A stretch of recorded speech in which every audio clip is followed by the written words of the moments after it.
Starting today, you're taking care of Jennifer's kid.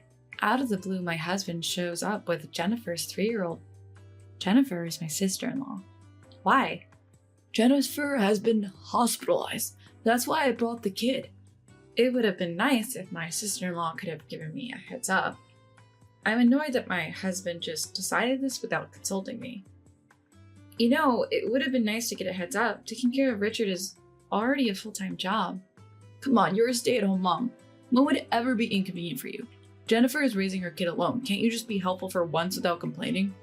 I understand Jennifer is going through a hard time raising her child alone since her divorce 2 years ago, so I'm speechless. My husband said she's going in for tests because they found something like cancer in her liver. That's really serious. I'll call Jennifer to see how she's doing. Wait. Why? She's busy getting ready for the hospital. Don't bother her, okay? Frustrated, I put down the phone. My husband, looking satisfied, thinks I've complied. Then he starts packing his suitcase. Michael, what are you doing? Did I not mention? I have a 2-week business trip starting tomorrow. You didn't mention it. Where are you going? Los Angeles. Business trips are such a drag. He says, yet somehow seems pleased about it. I bet he's relieved he doesn't have to take care of the kids.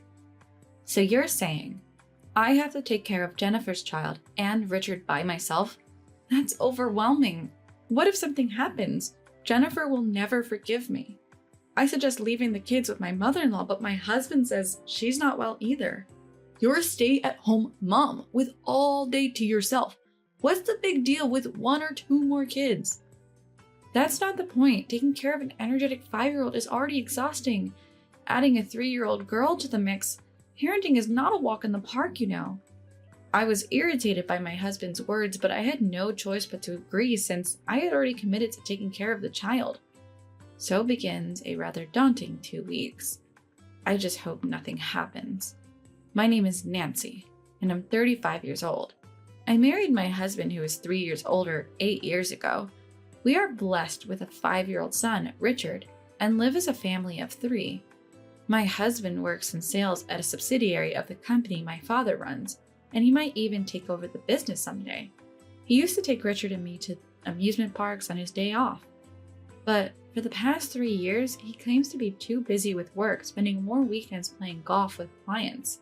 He also comes home late due to overtime. Although I'm not happy about it, there's not much I can say as a housewife. I'd rather be with someone who works than someone who doesn't. So I keep reminding myself that this is for the best. The next day, when I ask my husband if it's okay not to inform my sister-in-law about the child we are looking after while he's on a business trip, he says it's not necessary. Don't contact her. She can't answer calls in the hospital, and I don't want her to worry. Then I'll send her an email update. I said absolutely no contact. Stop overthinking it. Your job is to look after the child. Got it? Lately, my husband loses his temper easily, which wasn't the case before. Moreover, he often makes me feel inferior for being a housewife. Though it's frustrating, I bite my tongue, thinking it's not good to fight before his trip. I'm also worried about my mother-in-law's health. I'll take care of the child, but I'm also concerned about mother-in-law's health. My mom has dad to look after her. They don't need you to worry. Plus, why would my mom be pleased to have her daughter-in-law worry about her? Realize you're not liked. Am I disliked? That's shocking. Even though I've always felt welcomed by my in-laws and my sister-in-law, my husband's words sting like thorns in my heart. Was their kindness just a front? Suddenly, I felt really down. I wonder when my husband became so harsh. He doesn't show any concern for my feelings and acts as if nothing has changed. I'm leaving. Okay. Then, Lisa, my sister-in-law's child, runs in and waves, saying, "Bye, Daddy!" I freeze for a moment. Huh? Why did she say, Daddy? My husband's expression clouded for a moment, but he quickly regained his composure. Scratching his head, he mumbled to himself, Man, it's tough. To a little kid, I probably look the same as Jennifer's ex-husband. I don't think that's the case.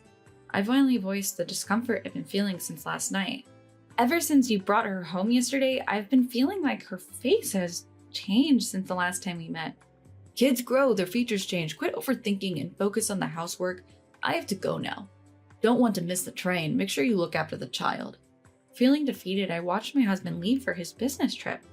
Little did I know, something unimaginable was about to happen. 5 hours later, my husband called me from his trip. I've arrived safely. I'm worried about Jennifer's child. Send me a picture of what you're feeding her. Okay, but why? Does she have an allergy? No, nothing like that. Just send pictures of every meal. Doing as he asked, I took pictures of my sister-in-law's child's meals and sent them. My husband then cast a strange suspicion on me. You're not mistreating her, are you? Why would I do that? You're not giving her much food.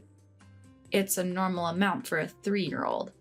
Easy for you to say. So, what did you do today? The usual, looking after the kids and doing housework. All right, I'll call you again later, he said, hanging up. It felt odd that he always asked what I had been doing. So I asked him why during one of his frequent calls. Why do you want to know what I've been doing? Because I'm worried. Is that really all? Yeah, that's it. He says that, but I get the feeling he's scrutinizing me. I hope I'm wrong. Then, a week into my husband's business trip, I got an unexpected call from my sister-in-law. Jennifer, are you feeling all right? Yes. Have you been worried? I've been wanting to call you. You wanted to see me that badly? Should I bring my daughter over to play with your child? Oh, are you busy? Sorry, we can reschedule. No, it's not that. Your daughter is already here, isn't she? What? You're joking, right? You're funny. I didn't think sister-in-law was lying. I told her to come over without explaining why, just to check on my suspicions. 2 hours later, sister-in-law arrives at my home with a child. You must be Richard's new friend. What's your name? To my surprise, sister-in-law greets the girl as if she's not her own daughter. Oh, you have the same name as my daughter. How interesting. I knew something was off. Sister-in-law looks at me puzzled as I stand there in disbelief. Michael told me that you've been in the hospital, so I've been taking care of your child in the meantime. I haven't been hospitalized. Sister-in-law's eyes widen in shock. After I tell her about my conversation with my husband and that he's on a business trip, her face turns red with anger. What is Michael thinking? So, whose child is this? Sister-in-law rants about her brother for a while and then seems to come to a decision. I won't forgive Michael for deceiving you, me, and Mom by making you think I was sick. We should look into him. When does he come back from his trip? In a week. Then let's get started. First, check all the pockets in Michael's suits. Okay. Upon rummaging through my husband's suit pockets as sister-in-law instructed, I find multiple crumpled up receipts. They're from a convenience store between my workplace and home. Why would he go there? It's out of his way. Those receipts don't prove anything. Where's Michael's bag? He took it on his trip. I see. After thinking for a moment, sister-in-law snaps her fingers. I've got it. Sister-in-law starts using my husband's personal computer. After a while, she grins. I thought so. Now, the real work begins. Make sure Michael learns his lesson through you, Nancy.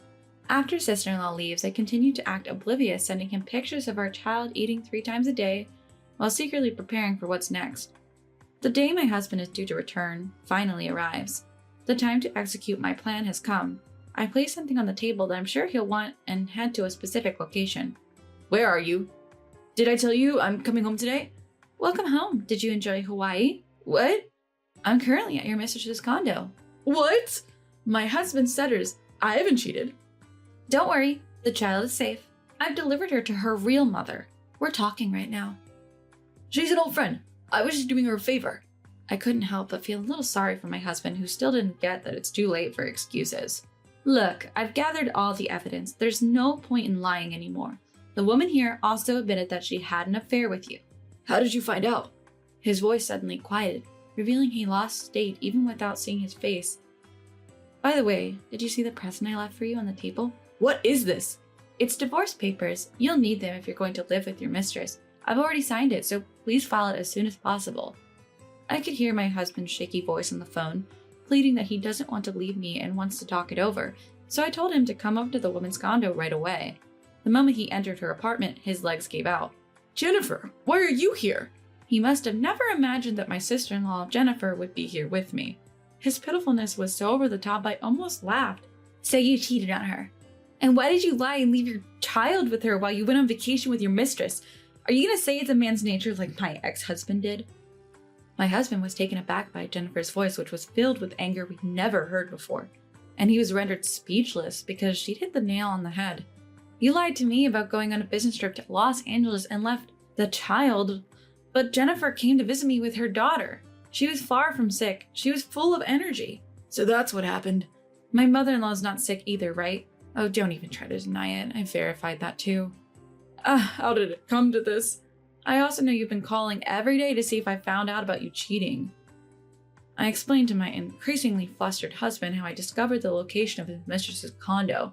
At first, I noticed a receipt in your suit pocket. You've been making detours to the same convenience store almost every day after work. So you found this place with just that? Are you a detective? Of course not. I found piles of photos you've been sharing with your mistress when I checked her personal computer. His condo was in them. Was it a commemorative photo for buying the condo? I didn't buy it, I just rented it. You're a liar. I've already heard that you bought it for her since you can't acknowledge her child. She told you that much, huh? In truth, I already knew this from his mistress, but wanted to hear it from him. To be sure about the mistress's place, I also checked his usual Google Maps usage. All his past movements were recorded there. I found out my husband was vacationing in Hawaii instead of being on a business trip in Los Angeles using this tracking feature.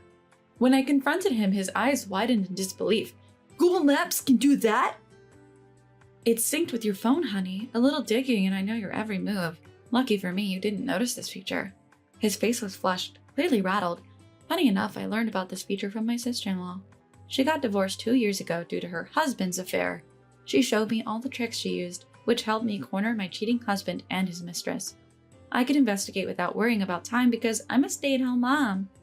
You're bringing this up now. It felt good to land a little jab at my husband, who had always looked down on housewives. So armed with this info, I waited for the other woman, with her child, for her to return from her trip. When I showed them a picture of my husband kissing her in front of their condo, other residents started staring, so she quickly let us in to avoid the spectacle. Once inside, I laid out the evidence. Cornered, she confessed to the affair. I also got a bombshell piece of info from her. Lisa isn't your child. That's impossible. Do a DNA test if you want. I don't mind, go ahead. She's the one who doesn't want it. What? What do you mean? It was a hunch, but since the child didn't look like my husband, I asked her for a DNA test and she readily admitted Lisa wasn't his. My husband was so shocked he couldn't speak. Men are so easily deceived. How ridiculous that he raised her thinking she was his own. Time for us to go. You're never stepping foot in our house again. I'll send your belongings here. I don't need you to send my stuff. I'll break up with her. A divorce will screw up everything for me. You have nothing to worry about. You're gonna get me fired, aren't you? I won't be able to become the CEO. Finally, he was clinging to me. He works for a subsidiary of my father's company, but doesn't realize I have no say in personal matters. No matter how much he begged, my mind was made up. Do you want to take this to court and make it expensive? We can work this out. The phrase, "let sleeping dogs lie," comes to mind. Instead, I delivered the final blow. You and her will pay compensation, and this condo is in your name, so it's marital property. I'll take half. Also, you'll pay $500 per month for Richard's child support. Our old condo won't be a part of the asset division. My parents bought it for us before we married. Then I'll be left with nothing. Better keep your job then. Good luck finding a new one if you don't. Goodbye, and good luck to you and her. I left the condo with my sister-in-law, leaving behind my dejected husband and his affair partner. What a whirlwind day it was, but I'm glad I exposed my husband's deceit. After that, I got in touch with the lawyer my sister-in-law recommended and finalized the divorce, securing both alimony and child support. My husband and his affair partner split up almost immediately. They tried selling the condo, but they couldn't get the price they bought it for and ended up drowning in debt. On top of that, my husband, who was always unreliable at work, got fired. Last I heard, he's working in waste management but is still up to his neck in debt. His affair partner tried to reconcile with the father of her child, but that didn't work out either. Raising a child on your own is tough, but she really needs to step up and fulfill her responsibilities as a parent. After the divorce, I sold the apartment my parents had bought for me and moved back into my childhood home. Now the kids are genuinely enjoying their days, running around the spacious backyard. We'll walk towards a happy future watched over by my parents.